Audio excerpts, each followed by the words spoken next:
Hello students, welcome back to Shubham lecturer channel. Student, अगर आप 12th में हैं और आपको बोर्ड एग्जाम देना है तो ये वीडियो आपके लिए बहुत ही इंपॉर्टेंट है। देखिए, इस वीडियो में हम क्लास 12 इंग्लिश ग्रामर के 24 मोस्ट इंपॉर्टेंट क्वेश्चंस को आंसर के साथ पढ़ेंगे। यानी कि 12th इंग्लिश ग्रामर के 24 महत्वपूर्ण प्रश्नों को हम एक ही वीडियो में पढ़ेंगे। अब देखिए, जो 24 क्वेश्चंस है ये आपके 8 अलग अलग टॉपिक से हैं। यानी कि टोटल 8 टॉपिक आपको इस वीडियो में पढ़ाए जाएंगे। एक टॉपिक के मैं 3 क्वेश्चन पढ़ाऊंगा। टोटल आपको 24 क्वेश्चन इस वीडियो में पढ़ाया जाएगा, वो भी आंसर के साथ। देखिए, इस वीडियो में आपको direct and indirect, synthesis, transformation, idioms and phrases, antonym, synonym, syntax, one word substitution, सभी टॉपिक को मिलाकर टोटल 8 टॉपिक पढ़ाया जाएगा। तो अगर आप 12th में और आपको बोर्ड एग्जाम देना तो इस वीडियो को लास्ट तक देखते रहें और इस वीडियो को ज्यादा से ज्यादा लाइक करें ताकि मैं आपके लिए और भी इंपॉर्टेंट वीडियोस ला सकूं। तो एक एक क्वेश्चन आपको ध्यान से देखना है, क्योंकि बहुत सारे बच्चे ऐसे हैं जो नियम नहीं पढ़ पाते। ठीक है, जो टॉपिक है उनका नियम नहीं पढ़ पाए हैं, तो उनके लिए वीडियो बहुत ही इंपॉर्टेंट है। और जो स्टूडेंट पढ़े हैं उनके लिए भी ये वीडियो इंपॉर्टेंट है। ठीक है, क्योंकि ये 24 क्वेश्चन, इन्हीं 24 क्वेश्चंस में से आपके बोर्ड एग्जाम में क्वेश्चंस आने वाले हैं। अगर क्वेश्चन नहीं आए तो क्या होगा, उसी से रिलेटेड कोई दूसरा क्वेश्चन दे दिया जाएगा।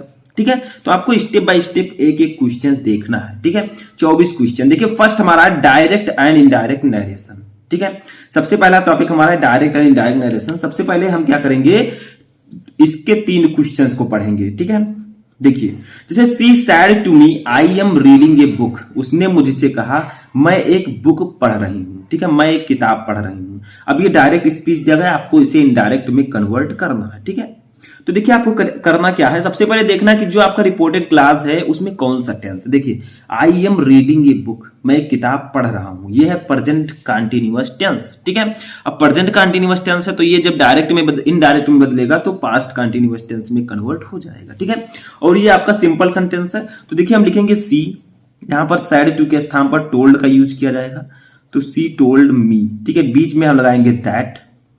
अब यहां पर आई है फर्स्ट पर्सन का प्रोनाउन, ये बदलेगा सब्जेक्ट से, सब्जेक्ट है सी, तो आई के स्थान पर सी हो जाएगा। ठीक है, अब ये ऊपर आपका प्रेजेंट कंटीन्यूअस टेंस है, जब इसे इनडायरेक्ट में बदलेंगे तो पास्ट कंटीन्यूअस टेंस में कन्वर्ट हो जाएगा। तो यहां पर इज का यूज किया गया था, नीचे वाज बेयर का यूज होगा, तो सी के साथ वाज का यूज होता है, तो सी वाज रीडिंग ये बुक। बस आपको ऐसे लिख देना है,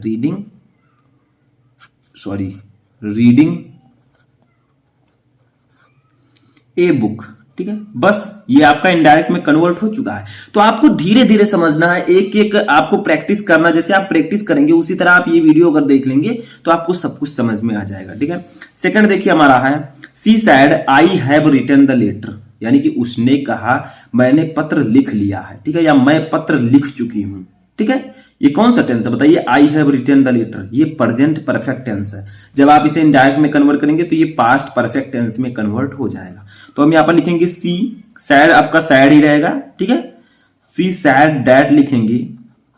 आई है फर्स्ट पर्सन का प्रोनाउन बदलेगा सब्जेक्ट, सब्जेक्ट सी है तो यहां पर भी सी हो जाएगा जैसे ऊपर हुआ था। ठीक है, हैव है, जब इसे पास्ट परफेक्ट में बदलेंगे तो ये हैड हो जाएगा। ठीक है, बाकी वर्ब की थर्ड फॉर्म यहां पर भी रहेगी क्योंकि ये पास्ट परफेक्ट टेंस है, यहां पर भी रिटर्न रहेगा द लेटर, आप लोग लिख दीजिए द लेटर। बस ये आपका इनडायरेक्ट में कन्वर्ट हो चुका है। तो कुछ भी नहीं है, सिर्फ आपको समझना है। ठीक है, आपकी स्मरण शक्ति कितनी अच्छी है उस बात पर डिपेंड करता है, आप बहुत सारे क्वेश्चन सॉल्व कर सकते हैं। तीसरा हमारा देखिए, नीलम सैड टू जय you can do this work, यानी कि नीलम ने जय से कहा तुम यह काम कर सकते हो, you can do this work. अब देखिए कैन यहां पर दे दिया गया तो इसको इनडायरेक्ट में बदलेंगे तो ये कुड हो जाएगा। ठीक है, तो लिखेंगे नीलम, सैड टू के स्थान पर हम लिखेंगे टोल्ड, नीलम टोल्ड जय। ठीक है, बीच में लगाएंगे दैट।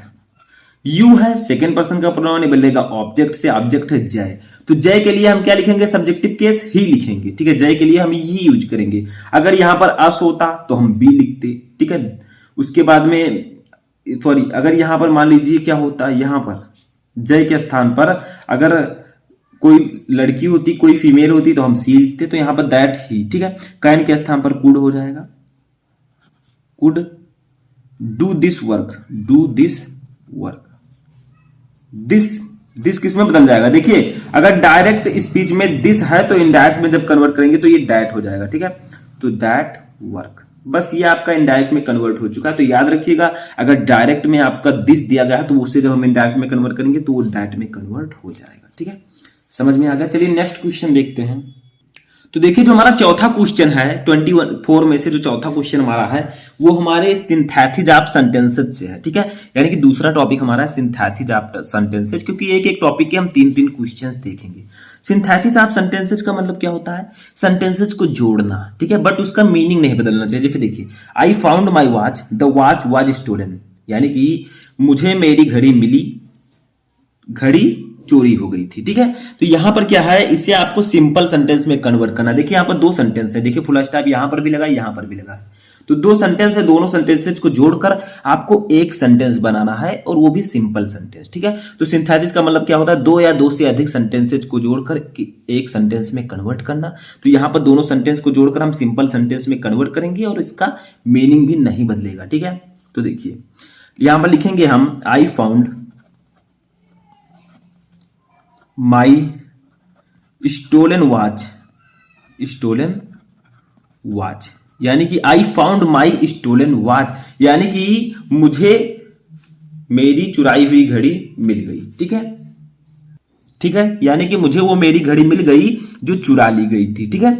तो वही यहां पर दोनों सेंटेंस को जोड़कर मैंने एक सेंटेंस में कन्वर्ट कर दिया।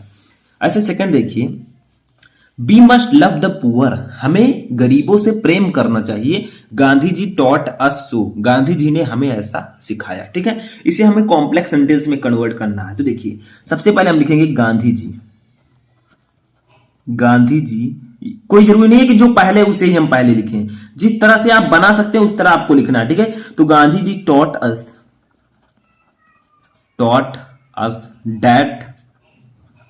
डैट, बाकी जो आगे वाला है उसको लिख दीजिए we must love the poor, ठीक है। तो Gandhi ji taught us that we must love the poor, यानी कि गांधी जी ने हमें सिखाया कि हमें गरीबों से प्रेम करना चाहिए, ठीक है। नेक्स्ट हमारा देखिए है good boys work, bad boys make mischief, इसे आपको कन्वर्ट करना है कंपाउंड सेंटेंस में। तो जो ब्रैकेट में दिया गया है उसी के अनुसार आपको कन्वर्ट करना। तो देखिए गुड बॉयज वर्क, अच्छे लड़के काम करते हैं, बैड बॉयज मेक मिसचीफ, और बुरे बच्चे शरारत करते हैं, ठीक है। इसे आपको कंपाउंड सेंटेंस में बदलना। तो लिखिए गुड बॉयज वर्क व्हाइल का मतलब होता है जबकि, ठीक है। व्हाइल बैड बॉयज मेक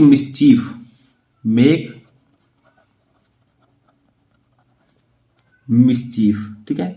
तो good boys work while bad boys make mischief, यानी कि अच्छे लड़के काम करते हैं जबकि बुरे लड़के शरारत करते हैं, ठीक है। बस ये आपका कंपाउंड सेंटेंस में कन्वर्ट हो चुका है। तो आई होप कि आपको समझ में आ रहा होगा। चलिए नेक्स्ट क्वेश्चन देखते हैं। तो देखिए जो हमारा नेक्स्ट क्वेश्चन है वो हमारा नेक्स्ट टॉपिक से है ट्रांसफॉर्मेशन ऑफ सेंटेंसेस। ये भी लगभग उसी तरह है, आपको क्या करना है, ट्रांसफॉर्म करना है सेंटेंस को। जैसे no other pen is as good as Parker, यानी कि कोई भी पेन पार्कर के जैसा अच्छा नहीं है, यानी कि पार्कर जैसा कोई पेन नहीं है, ठीक है। इसको आपको सुपरलेटिव डिग्री में कन्वर्ट करना है क्योंकि ये पॉजिटिव डिग्री में है। तो आपको पता है सुपरलेटिव डिग्री में हम क्या करते हैं, सबसे पहले हम पार्कर लिखेंगे, पार्कर, फिर इज लिखेंगे, दा लगाएंगे, और गुड का हम क्या लिखेंगे, सुपरलेटिव बेस्ट, ठीक है। तो Parker is the best pen, Parker सबसे अच्छा पेन है। तो देखिए वही सेम चीजें हमने क्या किया, पॉजिटिव डिग्री को सुपरलेटिव डिग्री में चेंज कर दिया, मीनिंग भी वही है। ऊपर कहा गया था कि कोई भी पेन पार्कर के जैसा अच्छा नहीं है, नीचे क्या है, पार्कर सबसे अच्छा पेन है। बस सेम चीजें हैं, हमने इसे सुपरलेटिव डिग्री में कन्वर्ट कर दिया है। तो इसी प्रकार से आपको भी करना है। ऐसे देखिए नेक्स्ट है I have taken my food, मैंने अपना खाना ले लिया है, या मैंने अपना खाना खा लिया है, या मैं अपना खाना खा चुका हूं, ठीक है। इसे आपको पैसिव वॉइस में कन्वर्ट करना है। तो ये कौन सा टेंस है बताइए, प्रेजेंट परफेक्ट टेंस। जब हम प्रेजेंट परफेक्ट टेंस को बदलेंगे पैसिव वॉइस में तो क्या होगा, देखिए पैसिव वॉइस में सबसे पहले आपको ऑब्जेक्ट लिखना। तो यहां पर ऑब्जेक्ट क्या है, मैंने अपना खाना खा लिया है, ठीक है। क्या खा लिया है, अपना खाना। क्या का प्रश्न करने पर आपको ऑब्जेक्ट मिलेगा, तो यहां पर लिखेंगे माई फूड, ठीक है। हैज लगाएंगे यहां पर, वो तो हैज है, इसमें भी लगता है और पैसिव में भी लगेगा हैज, लेकिन यहां पर एक लगेगा बीन, ठीक है।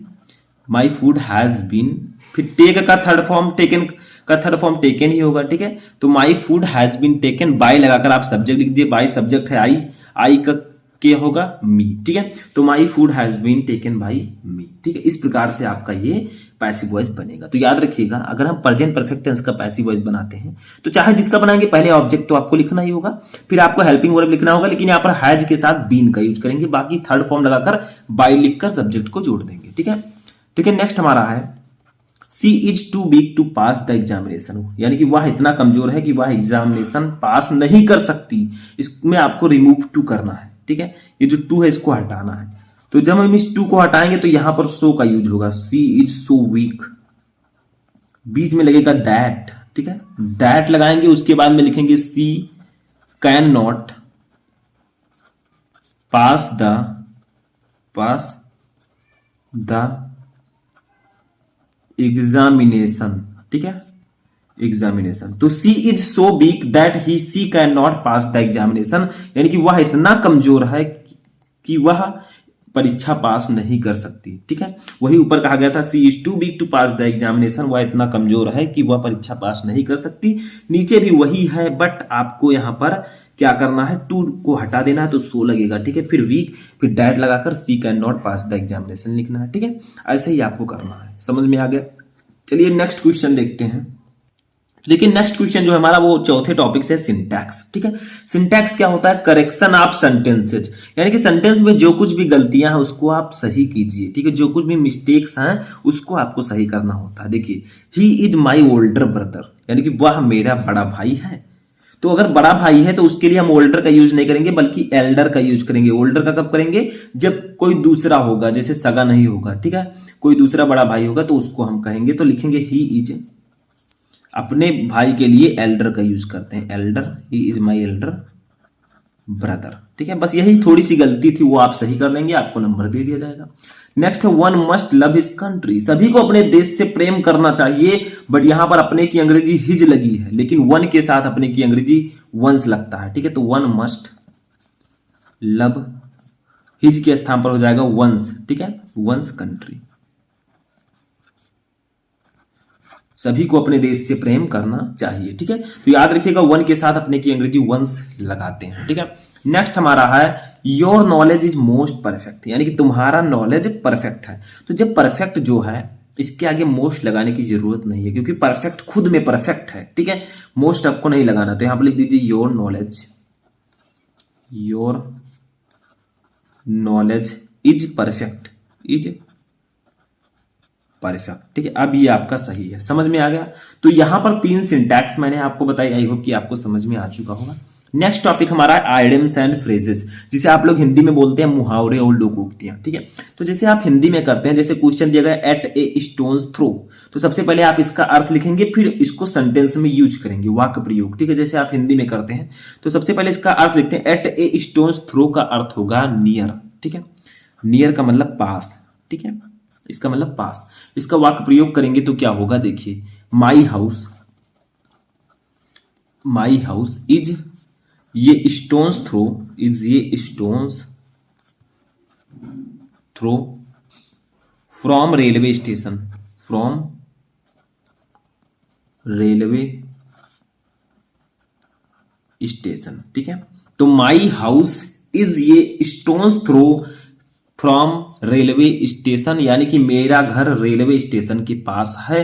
तो ये स्टोन्स थ्रो का मतलब होता है पास। ठीक है, एट ए स्टोन्स थ्रो का मतलब पास होता है। तो यहां पर आप एट लिख दीजिएगा, माई हाउस एट मैंने नहीं लिखा, तो my house is at a stones throw from railway station, यानी कि मेरा घर रेलवे स्टेशन के पास है। ठीक है, तो आपको यहां पर एट लिख देना। तो देखिए जो क्वेश्चन है वो इस सेंटेंस में आ चुका है, यही होगा सेंटेंस यूज। आपको सेंटेंस में यूज करना होता है ताकि इसका मीनिंग क्लियर हो सके। ठीक है, चलिए नेक्स्ट क्वेश्चन देखते हैं। तो देखिए नेक्स्ट क्वेश्चन हमारा है चिकन हार्टेड।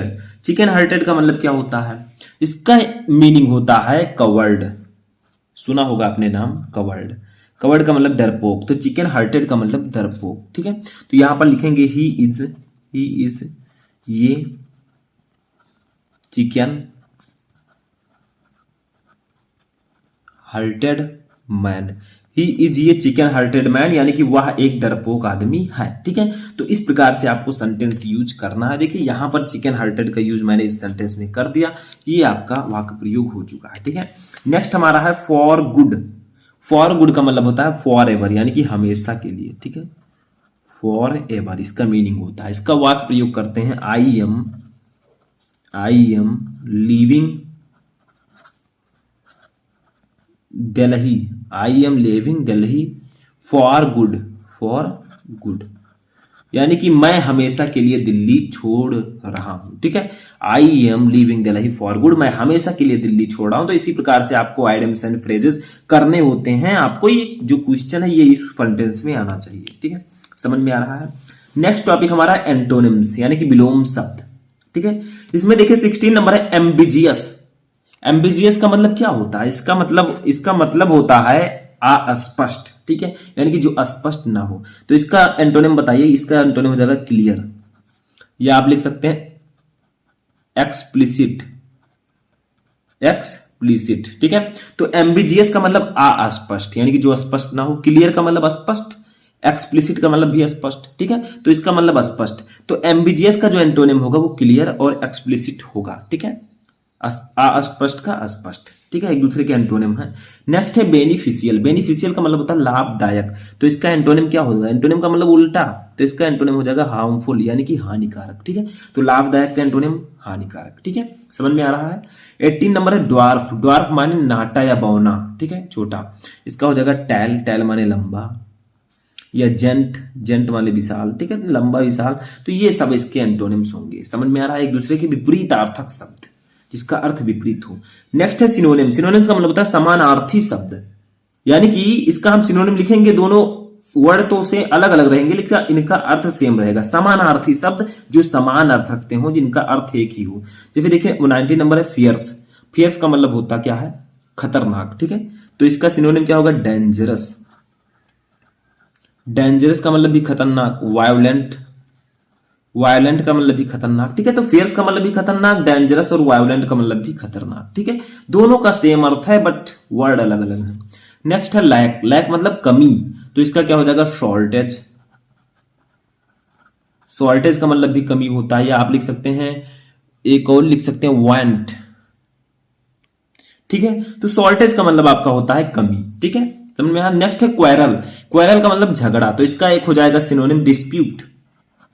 डिस्प्यूट का मतलब भी झगड़ा होता है। रेंगल का मतलब भी झगड़ा होता है। ठीक है, तो इनमें क्या होगा? वर्ड तो अलग अलग होंगे लेकिन इनके मीनिंग, इनके अर्थ सेम होंगे। इन्हीं को हम लोग बोलते हैं सिनोनिम्स। ठीक है, चलिए नेक्स्ट टॉपिक, हमारा जो लास्ट टॉपिक है उसको देखते हैं। तो देखिए लास्ट टॉपिक हमारा है वन वर्ड सब्स्टिट्यूशन। ठीक है, तो देखिए इसमें क्या होता है? इसका हिंदी होता है अनेक शब्दों के लिए एक शब्द।